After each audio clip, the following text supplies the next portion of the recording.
I wanted to do something special for Canada's 150th birthday. And a place in Canada that I'm so passionate about is the Canadian Arctic. And I thought, what better way than to share the Canadian Arctic in our 150 year than to do a massive project that would take 30 days in 3 regions of the Canadian Arctic. So my goal was to do 3 very Canadian modes of winter travel by human power through 3 diverse regions. So I would go on foot, unsupported and self-contained, meaning hauling all of my supplies across the Torngat mountain range in northern Labrador. Then I would, distance of about 200 kilometers. Then I would go on skis immediately after that across Baffin Island in the high central Arctic.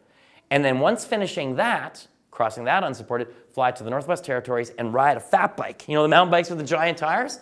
Ride a fat bike across the Northwest Territories for 500 kilometers. So 3 different things, 3 completely different regions of the country, and make it this huge, way of celebrating the Canadian Arctic in our 150 year in the lead up to our next youth expedition.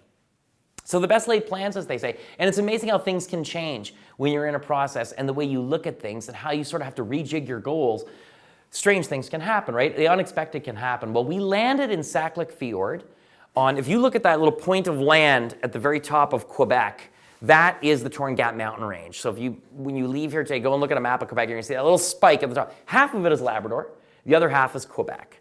And the mountains, the Torngat Mountains, are this very spiritual place of the Inuit. And it sort of spreads across this entire point. My goal was to go from one coast to the other. And the only way to access it was by helicopter. So we got dropped in Saklik Fjord by a helicopter pilot. His name was Peter. And as Peter was flying in to Saklik Fjord, I should have seen the warning and heard the warning in his voice, because he said to us, "Geez, I've never seen so much snow here before." So we land the helicopter, we get off the helicopter, we're unloading our gear, there's an avalanche going off in the distance, it's totally heinous, right? We've got our gear loaded up, including our shotgun, because it's a polar bear central where we are, right?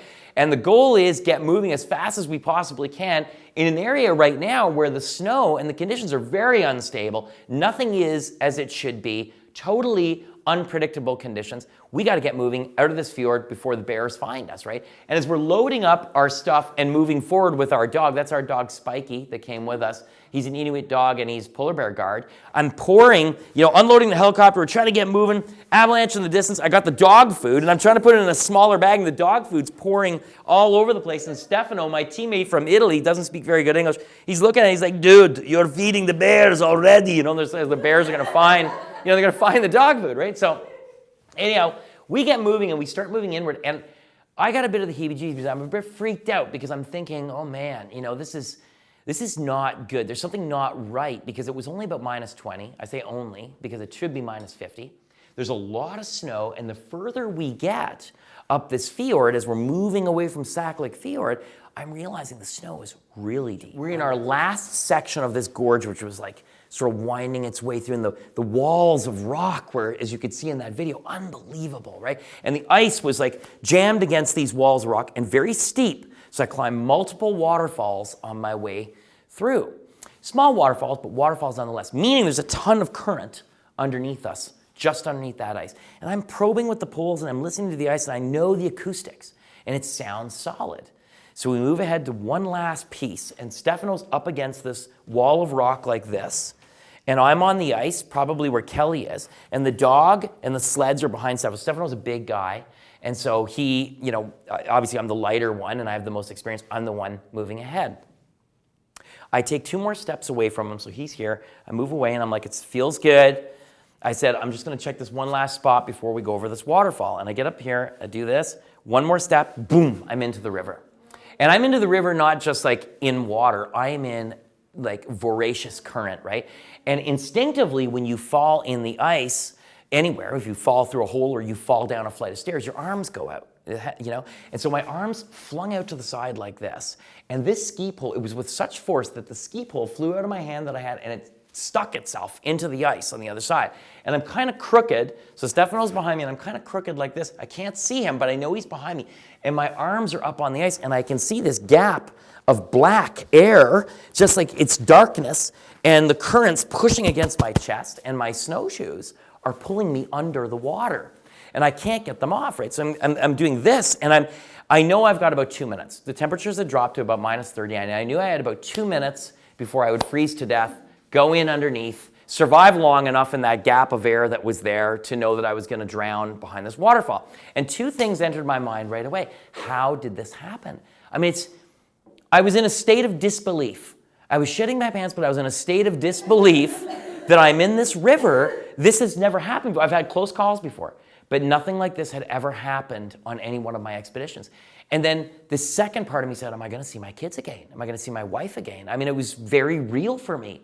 And I thought, then the third part came into my mind, and it was like, dude, you have 2 minutes, and you're wasting time now. And I knew I had to get out.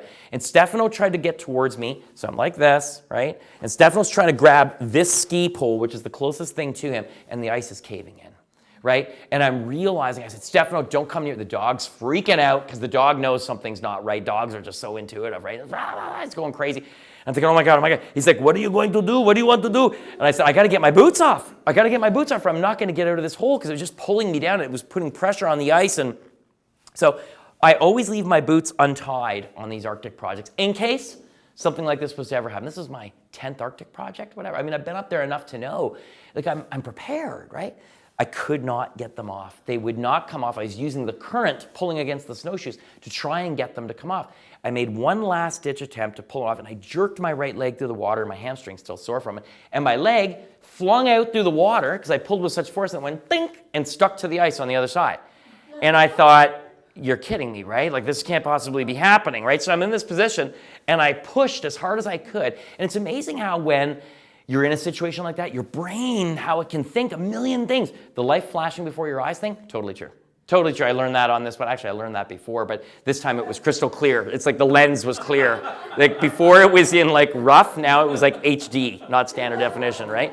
And so I pushed myself out enough that Stefano could reach me with his freakishly long arms, right, from here. And so he grabbed the top of my backpack as I came up out of the water, and he hauled me out.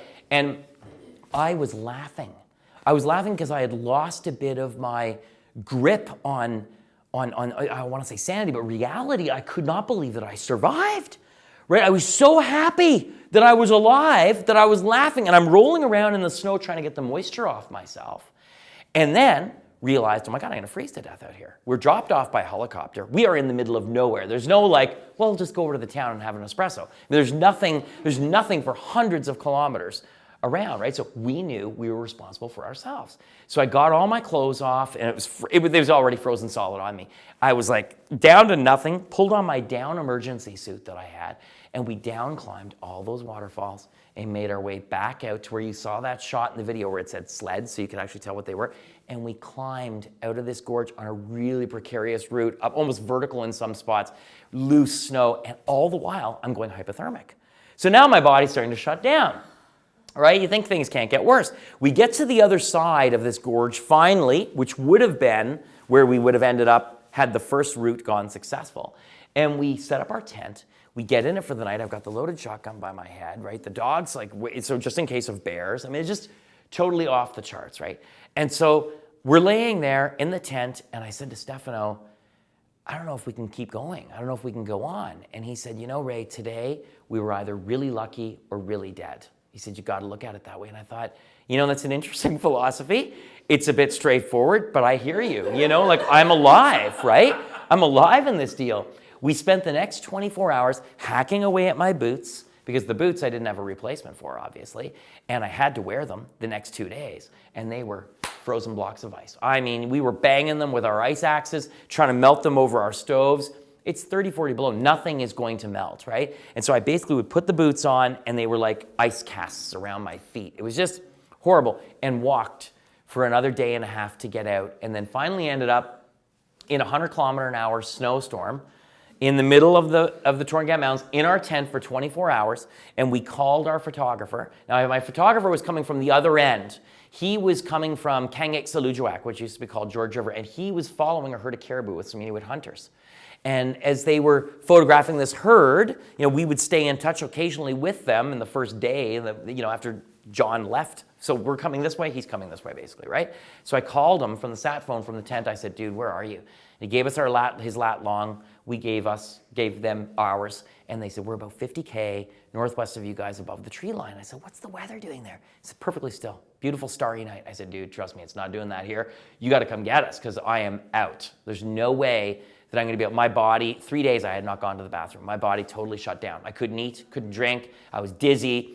I was getting frostbite. I was getting, my lungs were filling up. Like I could just feel myself going downward. They came and got us the next day, and we spent the day in Inuit hunting camps. You know, as we left, I thought to myself, geez, this is the beginning. You know, like, I don't know if I can do this. And again, we talked about it, Stefan. We talk about everything. When you're in a team and you're working as a unit, you discuss every element of what's happening.